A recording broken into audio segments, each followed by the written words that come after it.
块5收绳子，转手卖3块，如今还要压价到1块2，你良心被狗吃了！乡亲们，马上要来强寒潮，橙子会冻坏烂在树上，我收量有限，才只能给到1块2。强寒潮，我看你就是故意压价编瞎话。王磊，你还是人吗？春花，连你也不信我？就算青梅竹马又如何？我最看不起你这种黑心奸商。你这2年靠新村里人的血修上了小洋楼，开上了豪车，现在竟然还想要压价！土地、果苗、道路、肥料，全是我出钱。五保户一直是我补贴，我凭什么不能赚钱？你不就是想立个慈善家的身份，好赚更多钱吗？不就500块救助金吗？你牛什么？我给800，而且我也联系好买家，4块钱收咱们的橙子。各位都跟着我干，保证家家户户有钱赚，有肉吃。你看看你和春花同样都是大学生，怎么天差地别的？你从我们身上赚那么多钱，拿一点钱修修路、修修坝，还显着你了，吃里扒外的东西。乡亲们，给他把车砸了！砸了他的车！砸了！你们要做什么？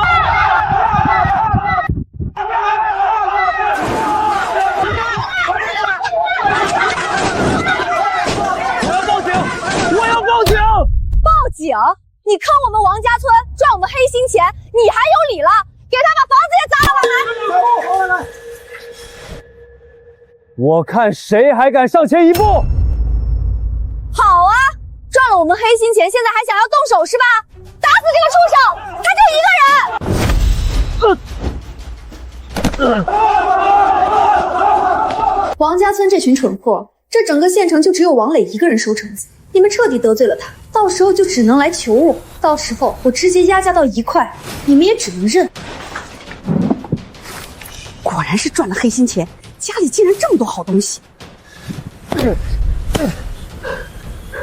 等寒潮来袭，到时候你们别后悔。还在编？这就是你说的为我们王家村尽心尽力？呸！当婊子还要立牌坊的东西。这是发生了什么？是王家村那群人。寒潮要来了，我好心收果子，他们不同意1块2卖橙子，居然就把我打成这样，这也太过分了！你一直本本分分做生意，都是王春花那群人贪心不足，简直是恩将仇报。好言难劝该死的鬼，他们总有后悔的一天。王磊，我们赵家村全村都是成员，现在正愁找不到靠谱的收购商，你来我们村收橙子吧。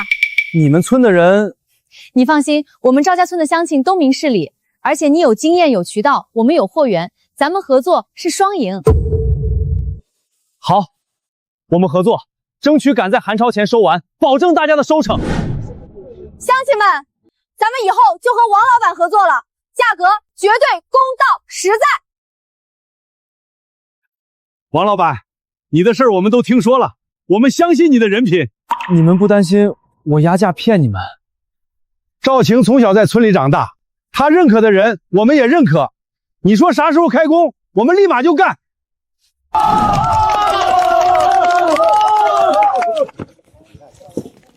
哟，王磊，丢了咱们王家村的饭碗，跑到这赵家村来讨饭吃了啊！乡亲们，你们可都被这黑心干的奸商给骗了，他1块2收你们的橙子，背地里不知道赚了多少差价呢。只要你们肯把橙子卖给我，我出1块8，保证你们家家户户有钱赚。就是啊，我们春花姐可有路子了。你少在这边挑拨离间，真不要脸！我们赵家村的人不谈你那空头高价，王磊实实在在帮我们现款现结，我们只相信他。谁不知道你那些高价都是吹牛？等寒潮来了，第一个跑的人就是你，赶紧滚！再敢挑事儿，我们就不客气了。对，赶紧滚！你们一群蠢货，放着高价不要，活该一个个都是穷鬼！王春花，你以为赵家村的人好骗吗？你所谓的高价不就是一个幌子？赶紧带着你的人滚，别脏了赵家村的地！好你个王磊，我倒要看看你们跟着他能有什么好下场。各位的恩情我今日记住了，绝对不辜负各位的信任。动作麻利点儿，别耽误时间！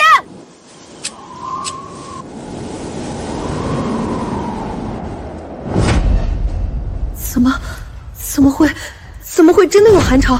难道王磊说的是真的？大家快点儿！这橙子被霜冻了，收了只会砸在自己手里。都停下！这橙子我不要了！你咋能说不收就不收了？你这个丧良心的！你当初拍着胸脯跟我们保证，现在下雪，你拍拍屁股就想走，这天降堪巢，橙子冻坏了，给狗吃都没人要，收了我也卖不出去，我凭什么做亏本买卖？我们听了你的话，得罪了王磊，还砸了他的车，毁了他的房，你毁了我们1整年的生计，你给我赔！这橙子你必须收走！你这个害人精，整个王家村被你害惨了。要是我们听王磊的话，早就把橙子卖出去了。你赔我们血汗钱。当初是你们自己愿意信我，现在这橙子烂了，跟我可没关系。这可咋办啊，老天爷呀！你必须想办法解决。你跟王磊不是从小一起长大吗？你去找他，不管怎么样都要把这橙子处理了。是啊，王磊那小子那么喜欢你，你去说2句好话，让他收了我们的橙子。王磊，多亏了你，不然这寒潮我们都不知道该怎么办呢。是啊，王老板真是个大善人，救了咱们全村的命啊！这都是我们大家共同努力的结果。王磊，你把王家村的橙子一起收了。凭什么？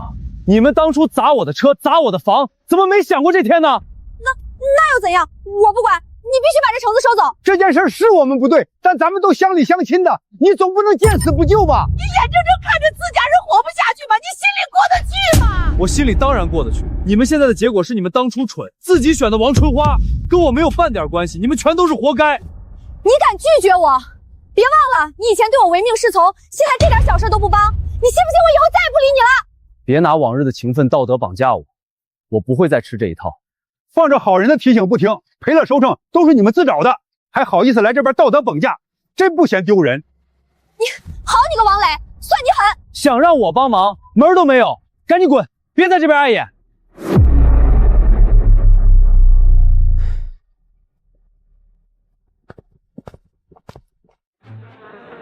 王春花，你睁开你的眼睛，好好看看你干的好事。要不是被你忽悠，我们至于落到这个下场？现在怎么办？你说。刚刚拉下老脸去求王磊帮忙也不成，还被人像赶要饭的一样赶出来。你平时吹的那么厉害，到底有没有用？就是都怪你，你把大家伙害惨了。你听我跟你说吧，吵什么吵？都给我闭嘴！骂我有什么用？你们在这儿骂我，就能把这满地的烂橙子变成钱吗？好，那你说怎么办？看看这些烂橙子，现在白送都没人要。事情闹到这一步，除了求王磊，你能有什么好办法？不就冻坏了一点橙子吗？有什么大惊小怪的？坏的卖不掉，我们把之前收下的橙子拿去卖，按照之前4块钱1斤的价格，能回一点是一点，保本肯定没问题。那你还不快去，还傻站在这里干什么？我告诉你，拿不到钱，你就是全村的罪人。这事儿要是办不好，我们全村绝对饶不了你。我会去办，我王春花说到做到，用不着你们威胁我。你凭什么不收我的橙子？你自己看看，你这批橙子黏黏的，不新鲜，我收回来也是砸在手里。咱们当初明明说好的，只要我有货你就高价收。打住！我可没有任何合同字据，空口无凭的话你也信？再说了，我可听说了你在王家村的那些事儿，就你这人品，我可不敢跟你打交道。万一哪天你还反咬我一口，你在王家村的那些事儿，别扯这些，现在整个乡镇只有我手上有橙子的现货，你现在不收，以后也别想找我，等着后悔吧。后悔？我看后悔的是你吧。我就算不收你的橙子，也有的是路子。除了我还能有谁？王磊啊，他的橙子可是完好无损，人品更是没花过，我可打算跟他长期合作。陈老板，识相点，赶紧带着你的破烂货走，别耽误我做生意。好得很，你别后悔。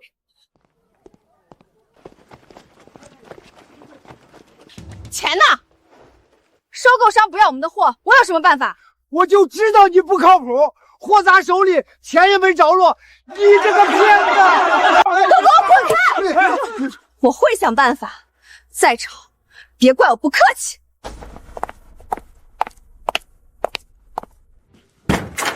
你还有脸回来？养你这么大有什么用？好好的生意都被你搞砸了，我们王家的脸都被你丢尽了。我已经够烦了，能不能闭嘴？你弟蛮好意思顶嘴了，现在没钱，婚事黄了怎么办？你负得起这个责任吗？王磊那小子不是一直喜欢你吗？你低个头认个错，让他解决一下这件事儿。就是，以前你让他往东，他就不敢往西。你放低生态，好好求求他，咱们不仅能拿回本钱，说不定你弟的彩礼也有着落。那我脸面往哪放？你弟是咱家唯一的根，他的婚事耽误不得。你帮衬弟弟是天经地义的事儿，你敢不去试试？他是你弟弟，你就算放下所有脸面，也得给我去，由不得你任性。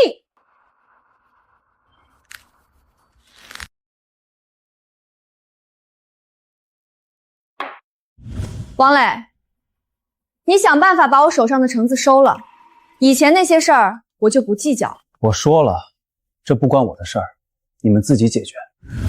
王磊，凭我们以前的情分，你敢见死不救？你跟我讲情分，你带人砸我家的时候，情分就耗尽了。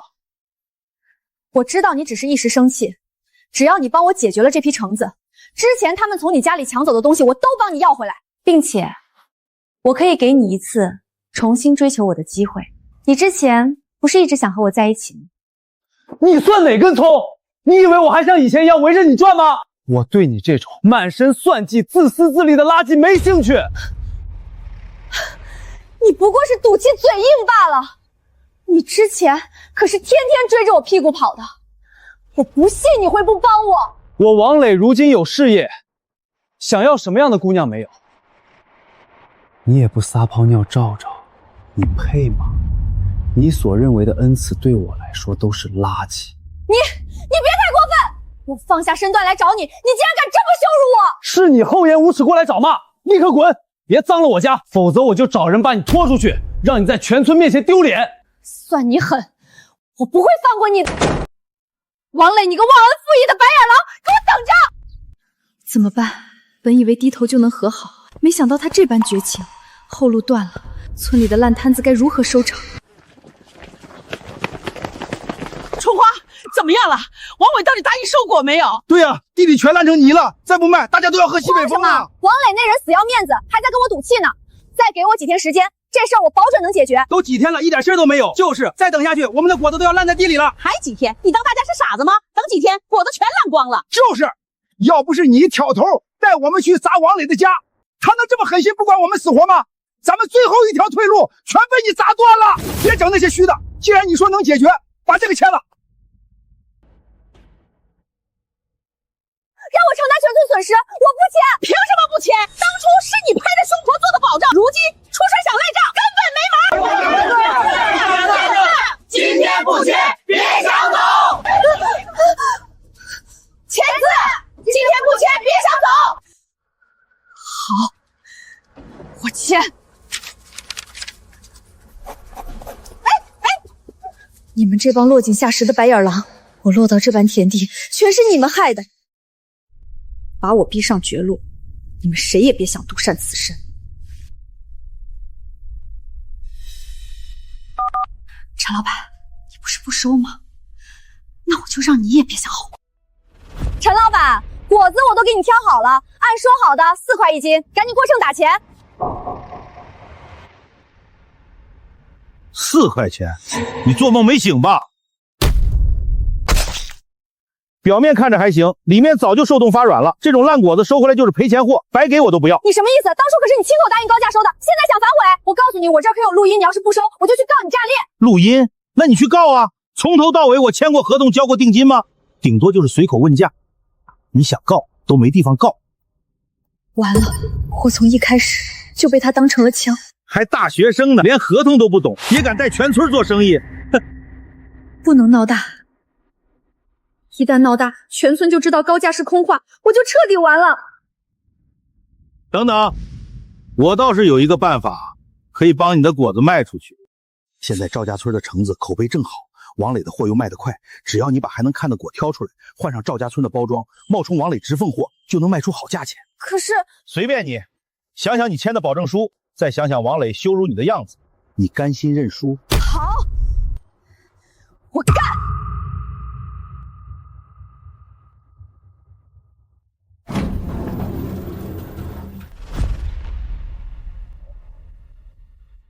陈老板，勉强能看的全装了，数量还是凑不够啊。不够就让人把黑心长斑的混进去。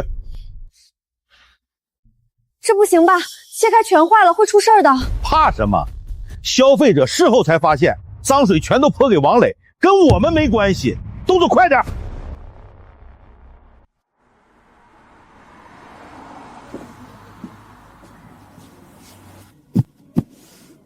打着王磊职工的名头，这价格比普通橙子高不少啊！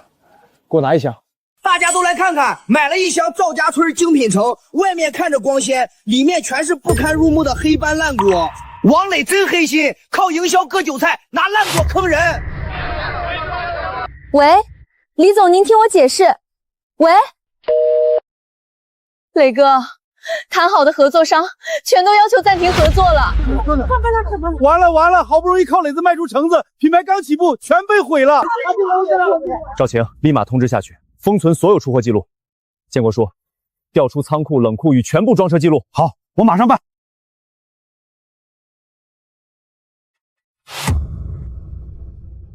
这箱子不是从我仓库出去的。王磊，网上的热搜怎么回事？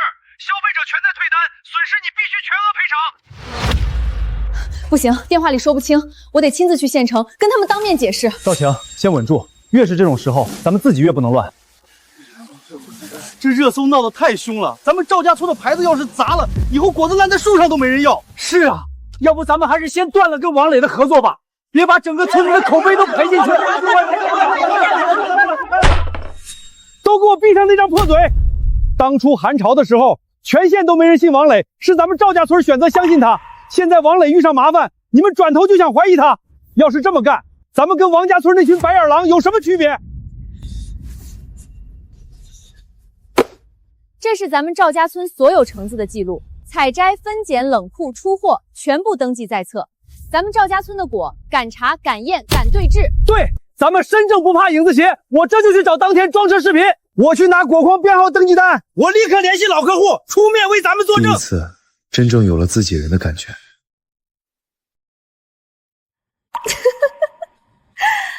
王磊，你也有今天，这回我看你怎么死。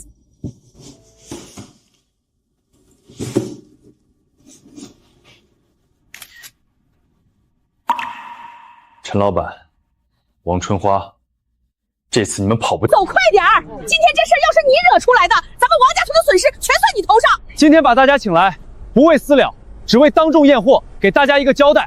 这是赵家村的正规包装箱，每个箱子都有批次码、采摘时间、冷库编号和装车记录，扫码就能看清是哪家果园、哪天分拣、哪辆车送出。大家再看这个箱子，外表看着像，但印刷颜色偏暗，码位不对，连箱底编号都没有。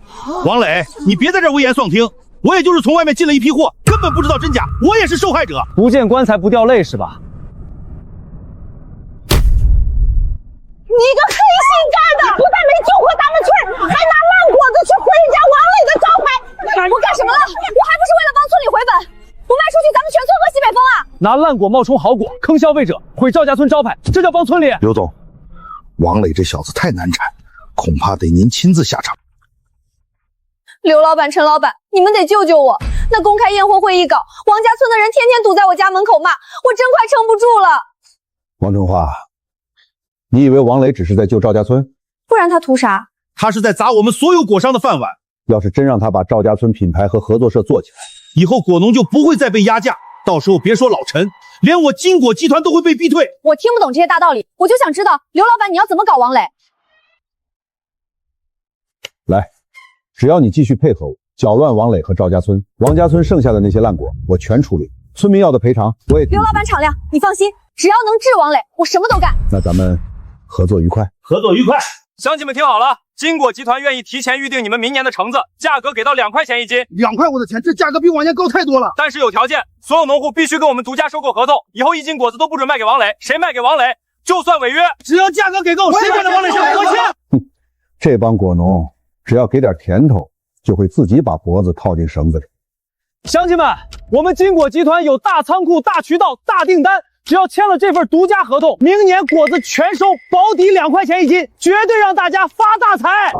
大家先别急，签独家合同可以，但条款必须看清楚。你们看这儿，质量解释权归收购方，收购方有权按市场情况调整价格。这就是说，果子好坏他们说了算，价格想降就能降，这是霸王条款。我们赵家村不签。当初韩朝来的时候，是我们信了王磊，才保住了全村的收成。现在想让我们为了空头高价去背刺，门儿都没有。也就是赵建国死脑筋，2块钱一斤啊，好了伤疤还怕啥疼？就是，我看王磊以前收咱们的果子，分明就是故意压价，黑心的很。还有我的叔伯们，人家金果集团可是大公司，不像陈老板那种小老板，更不像王磊这种私人收购商，只要签了合同，咱们王家村明年就能翻身。春花，可是今年咱们就是因为乱信高价，差点赔惨了，真能签吗？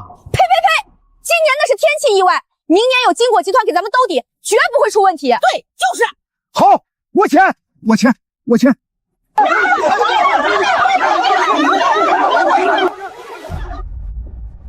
王磊，你真的不管了吗？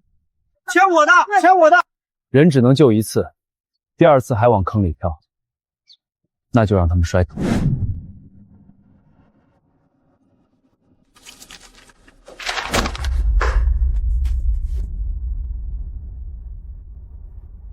明年这批果，他们想卖也得卖，不想卖也得卖。金果集团已经开始围剿，单靠我个人收果，渠道早晚被他们彻底卡死，不能再被动挨打了。乡亲们，单打独斗斗不过大资本，我决定了，我们要自己抱团，成立秦磊农业合作社。秦磊合作社？哎呦喂，秦磊，磊子，你这是早把咱家秦丫头当自家人了啊！可不是嘛，这名儿取的，干脆连喜酒一块办了得了。叔伯们，合作社不是玩笑，这个合作社关系到赵家村的命脉。以后咱们村所有的果园必须统一技术、统一采摘、统一分拣、统一检测、统一冷链，价格绝对透明，账目绝对公开。好果卖鲜果，次果做深加工，就算是冻伤果，也不让它直接烂在地里，全按标准做成果汁、果酱和果干。磊子，搞这些机器厂房得砸进去多少钱啊？一旦失败，大家伙又要跟着赔。这是我所有的积蓄，加上这次寒潮抢收赚的钱，我全部投进去。前期的风险，我王磊一个人扛。你敢拿全副身家拼，我们怕什么？我家果园全投了，入股合作社。好，我第一个签。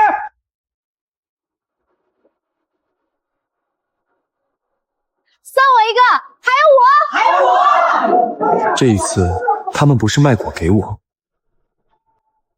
而是和我一起做事业。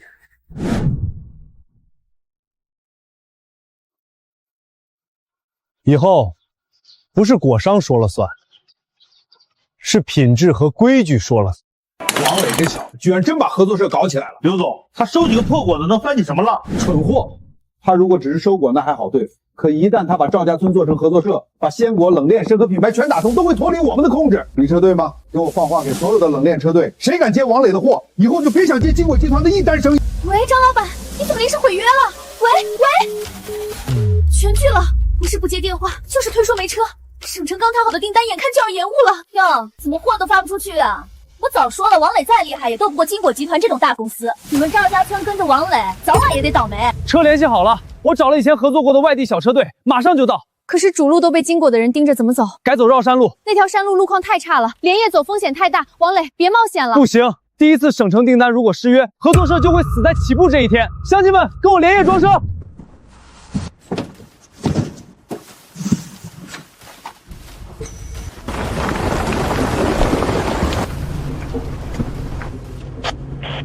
前面路窄，都跟紧点，别掉队。好果子，王老板，路这么难走，你们都能准时到，这信誉我服了。我当场再追加一批订单。刘总，王磊那小子居然绕过封锁，连夜把货送出去了。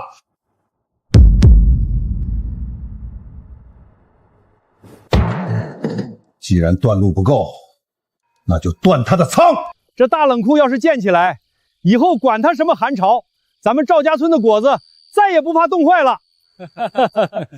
多亏了王磊和秦丫头啊！今天先到这儿，太晚了，回去休息吧。好，你也早点。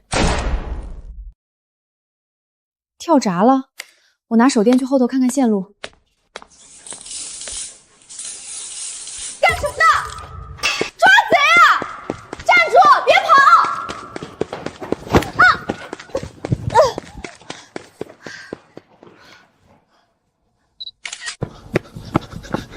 赵晴，冷库温度开始回升了，里面遇冷的那批橙子快报废了。别管橙子了，橙子废了可以再种，我绝不能容忍你受牵连受伤。监控线全被人提前截断了，这帮畜生是早有预谋。这个红贴纸是王家村王春花的电动车。好啊，我这就叫上村里的爷们儿去王春花算账。监控叔站住，王春花没有这么周密的胆子，连监控线路都能算得一清二楚，这背后肯定还有金果的人，他敢伸手，就别怪我把他背后那只手也剁出来。王磊，县里要办农产品博览会了，省城商超、电商平台全都会到场。只要能拿到展位，咱们赵家村的橙子就能变成真正的品牌货。机会难得，我现在就准备资料，抢收记录、分拣表、冷链日志全部带上。秦岭合作做是吧？你们的展位在最角落。凭什么？我们资料齐全，凭什么把我们扔到角落？优质展位早就被金果集团拿走了，人家先是龙头，你们没资格争。哟，平时牛皮吹得震天响，怎么到这儿就剩个小破摊了？太欺负人了，又把咱们踩在脚底下。赵青，打开直播，把咱们剪好的视频放出来，循环播放。大家快来看看，这是我们抢收下来的橙子。乡亲们都加把劲儿！这果子是这么抢收回来的，分拣和溯源比大企业还规范。老板，直接给我下单2箱，这才是良心果子。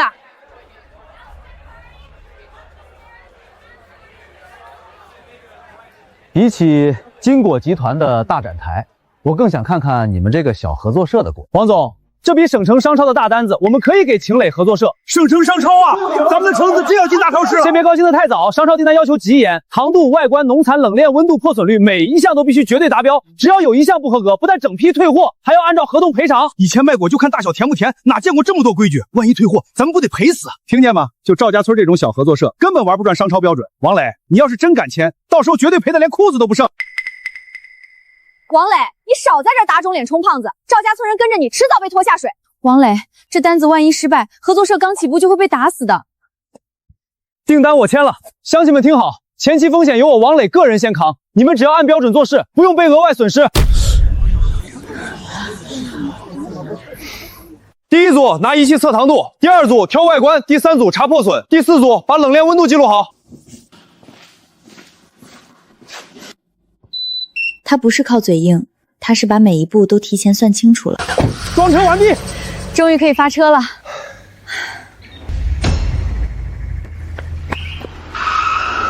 停车，开箱验货。吓死我了，还以为出啥事了，原来就是封条松了。王春花，肯定是他，跟上次假包装坏果的事儿一模一样。不是他，王春花有坏心，但他碰不到发往省城的货车，能动这条物流线的，一定是金果集团。欺人太甚！我这就带人去找刘金贵算账。叔，现在去闹没用。那怎么办？这批货马上要送了。将计就计，别声张，悄悄把坏果全换下来，在每个正规货箱上做隐藏标记。晴儿，你提前联系商超，把验货流程改成现场随机抽箱，全程录像。经理，我当众举报，赵家村这批货里混了大量冻伤坏果，他们想以次充稿。那就现场吃检。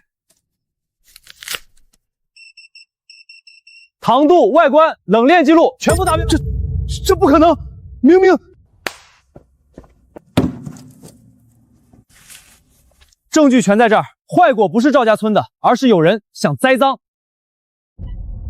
暂缓与金果集团的一切合作。秦磊合作社首批验货正式通过。王磊，你敢阴我？不是我阴你，是你自己把脏手伸进来。这都堆多久了？臭气熏天，虫害都已经开始向周边果园扩散了。限你们3天内把这些腐烂果全部处理掉，否则不仅要重罚，还会影响明年整片果园的收成。这可咋办？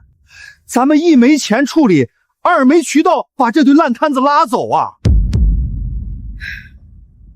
没办法了，还得去找王磊。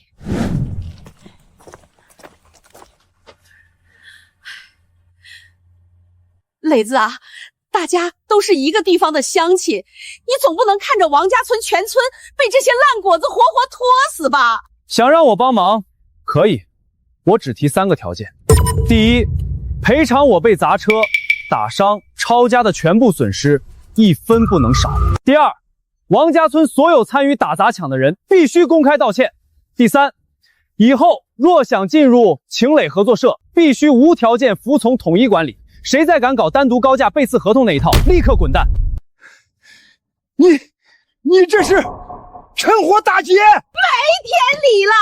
王磊，你个没良心的，你这是要把乡亲们往绝路上逼呀！你还有脸哭？当初你们带人砸磊子家的时候，有没有讲过乡亲情分？磊子被打倒在血泊里的时候，你们这群人里有没有哪一个站出来说过，不能把人往绝路上逼？要不，咱们还是认错吧。是啊，再硬撑下去，全家都得饿死。亲家母，外面那些都是误会，咱们春花可是大学生，本事大着呢，这点事儿她肯定能摆平。答应你们的彩礼绝对一分不少。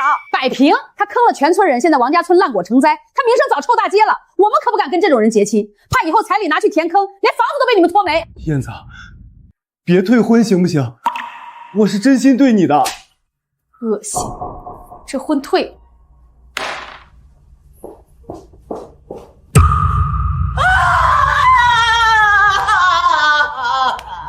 丧门星，你看看你干的好事儿，弟弟好好的婚事全让你搅黄了。凭什么全怪我？我这些年读书、工作、回村，哪一样不是为了这个家？他买房、订婚、要彩礼，哪一次不是逼着我想办法？现在出了事，你们就把锅全甩我头上。刘老板，你必须兑现承诺，帮我把王家村的烂果清了，再拿笔钱帮我把家里的事儿摆平。春花呀，现在这烂摊子，我想帮也难啊。你想过河拆桥？错，你想翻身，唯一的办法就是让王磊彻底倒下。王磊、赵晴，只要这冷库没了，我看你们还怎么得意！走水了，冷库起火了，快救火啊！正好啊，别管外围，先进去抢设备和订单货，快！王磊，省城的第2批订单和深加过的第1批原料都在里面。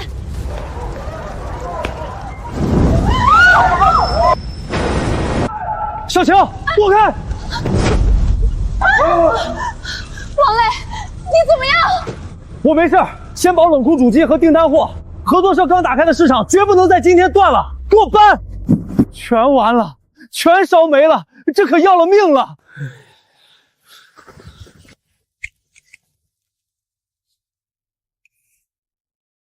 这是金果集团仓库常用的物资编码，果然是刘金贵，我这就去砸了他！叔，先别急，刘金贵没这胆子，看这轮胎印，这花纹和王春花那辆一模一样。王春花放火，金果集团递刀，这次一个都别想跑。第2批省城订单必须按时发，否则合同作废要赔天价违约金，品牌信誉也会彻底垮下。磊子，我家留着过年的好果全搬来了，这是打算送亲戚的，先拿去装车。地窖里保存最好的橙子都在这儿了。我在王家村被砸车被打，他们只想着榨取我，可赵家村，大家是真把合作社当成自己的事。你还受着伤，快去休息，这里交给我。订单没发出去之前，谁都不能倒，全村开工。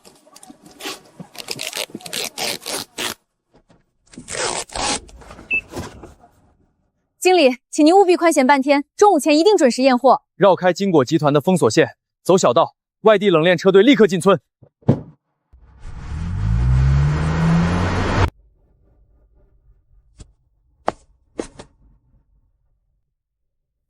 经理，验货完毕，全部合格。有这种凝聚力的村子，果子错不了。从今天起，赵家村橙子进入省地主推货架。省城验货通过了，咱们成了主推。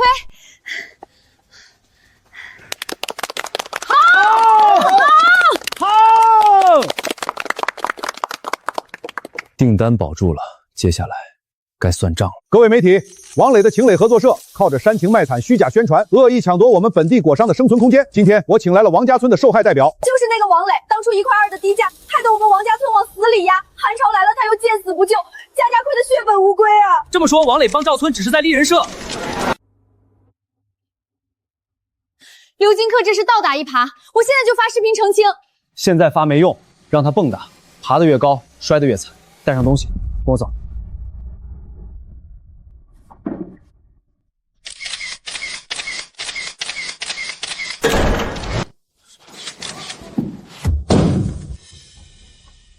以后，王大老板终于敢露面了。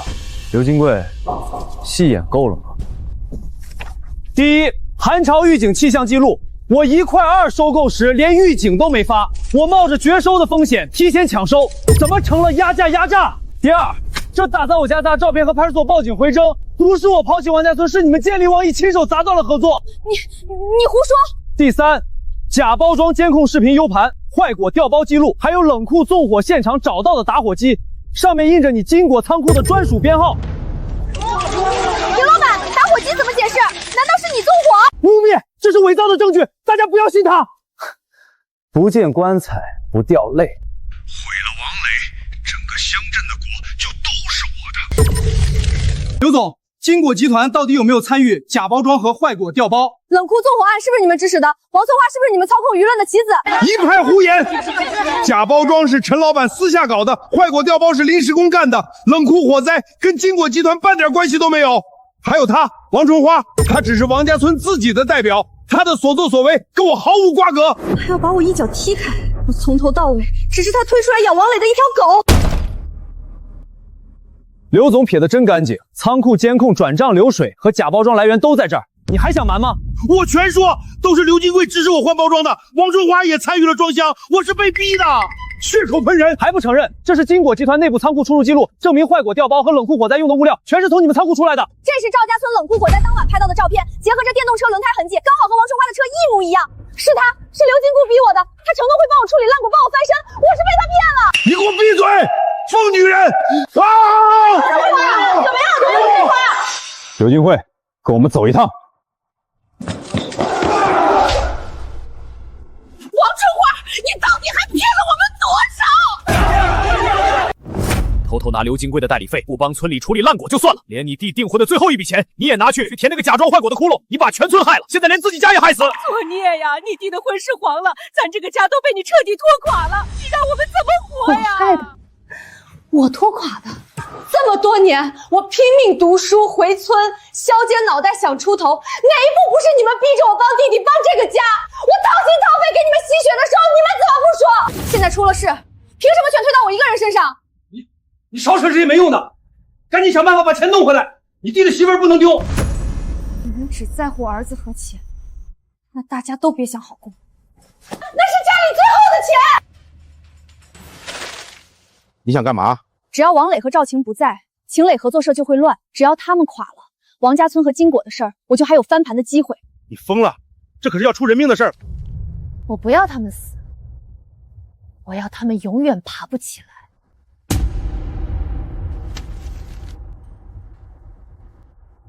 王磊，省城商超刚打来电话了，他们看了货很满意，让我们明天一早就去签正式的合作合同。咱们终于熬出来了。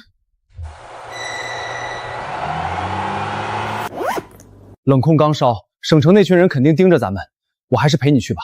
冷控一堆善后工作等你处理呢，走不开的。放心吧，这一次换我替合作社把路走稳，只要签下这合同，咱赵家村的橙子就能稳定进入省城了。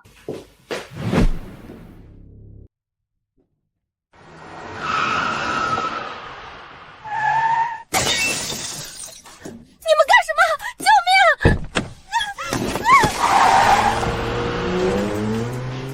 哪位？放弃合同，撤回指控，否则赵晴会出什么事儿，我可保证不了。王磊，我闺女被绑了，抄家伙，跟我去王家村要人！都给我站住！现在不是冲动的时候，对方既然敢绑人，就一定有后手。你们硬闯只会害了他。那你说咋办啊？我已经报警了，叔，你让大家散开，沿途去找那辆车，快！磊哥，查到了，最后出现的位置是镇外那座废弃仓库。王春花，你最好祈祷赵晴没事。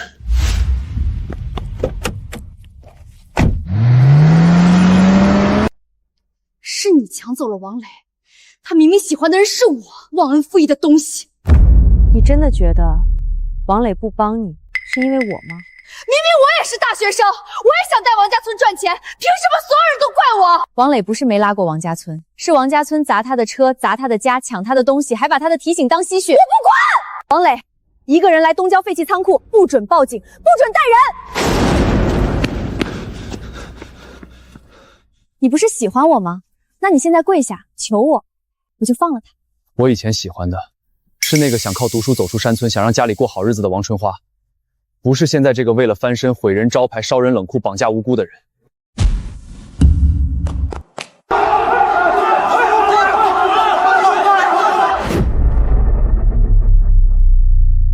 赵晴，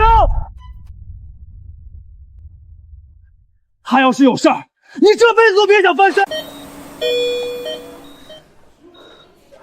磊子，我没怪你，这是晴晴自己选的路，我这个当爹的支持她，我也相信她没看错人。警察同志，我真的只是想吓唬吓唬赵晴，我没想真害她呀。转账记录、通话录音、废弃仓库监控都在这儿，还有你偷拿家里最后一笔钱联系司机的铁证，你管这叫吓唬？我就是想过几天好日子，有错吗？从小被逼着让弟弟赚钱全补贴家里，活得像条狗。家庭不公不是伤害无辜的理由，嫉妒更不是你犯罪的借口。我交代，我全部交代，是刘金贵和陈老板，是他们让我做假包装，煽动村民闹事，捡冷库电线，怂恿放火，全都是他们指使的。绑架赵晴，是我自己疯了，我认罪。放心吧，病人已经脱离危险。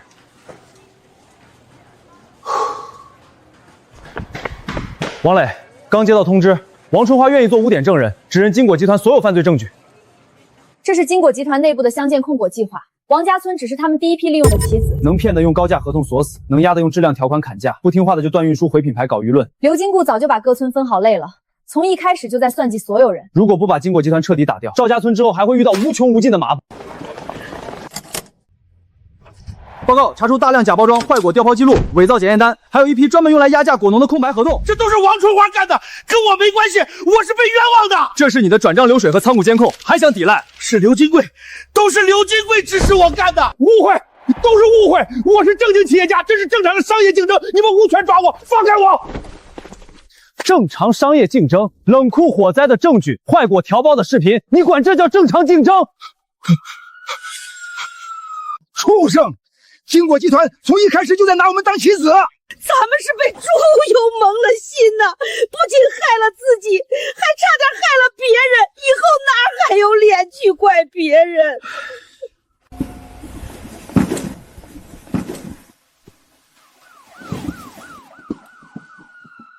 做生意可以竞争，但拿果农当韭菜，拿烂果害人，就该断根。金果集团的事儿是结了，但你们打砸抢的事儿还没完，被毁的车和房，抢走的现金、金戒指，还有伤人的事儿，今天必须算清楚。警察同志，我们冤枉啊！那都是王春花煽动的，大家就是一时冲动。对对，法不责众，我们也是一时糊涂。王磊啊，大家求你了，村里今年已经被坑得赔得够惨了，家里真没钱了，你就看在大家相亲一场的份上，我倒在血配里的时候，你们看在相亲一场的份上放过我。是我们贪蠢没良心，才会把真正帮我们的人当成仇人。口头道歉我不接受，所有参与打砸抢的人必须公开道歉，签分期赔偿协议，抢走的东西能还的还，不能还的折价赔，一分都不能少。王磊，大家都是一个村的，你这也太狠了。他要是真狠，当初你们的烂果早就该烂死在地里。他现在让你们赔钱，是因为做错事儿就该付代价。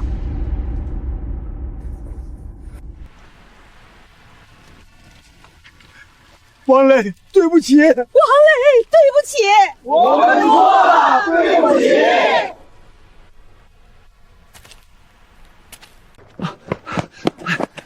王磊，算我求你，王家村那片冻伤烂果已经引发大面积虫害，再不控制，明年不仅王家村果园绝收，周边的赵家村、李家村、周家村全得跟着完蛋。你必须出面带队处理。站长，你这叫什么话？王家村那帮人恩将仇报，之前把磊子打成那样，现在凭什么去帮他们收拾烂摊子啊？就是我们不干，让他们自生自灭，活该。对呀。大家安静一下，大家听我说，我去不是为了救王家村那群白眼狼，我是为了救这片土地，救咱们周边所有果农明年的收成。虫害不认人，地毁了，大家全得喝西北风。不过救地可以，救人必须有规矩。要我管这片果园，必须答应3个条件。第一，之前的公开道歉和赔偿协议必须继续执行。第二，果园纳入合作社管理，以后的收益先扣一部分用来还债。第三，以后王家村所有果园必须图从统一技术、统一采摘、统一检测，谁敢在私下背刺合同，直接清退。你这也太霸道了，这简直是万神旗！别吵了，你还不明白吗？不签，明年连果园都没有；签了，至少还能慢慢还债，慢慢活。这回我不是信你王磊，我是信规矩。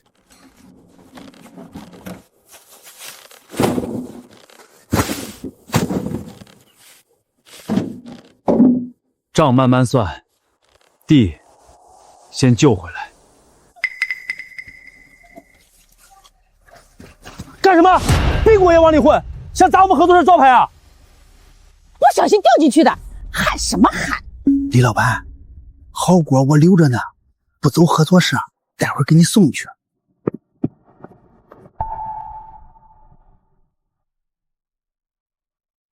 王家村的规矩忘了？合作社积分制度，白纸黑字，违规1次扣分扣钱，2次降分红等级，3次直接清退且不再接收。王磊，你少拿鸡毛当令箭，你就是借机报复我们王家村。睁大眼睛看清楚，这是赵家村的扣分记录。制度就是制度，所有人一样，谁不守规矩，现在就走。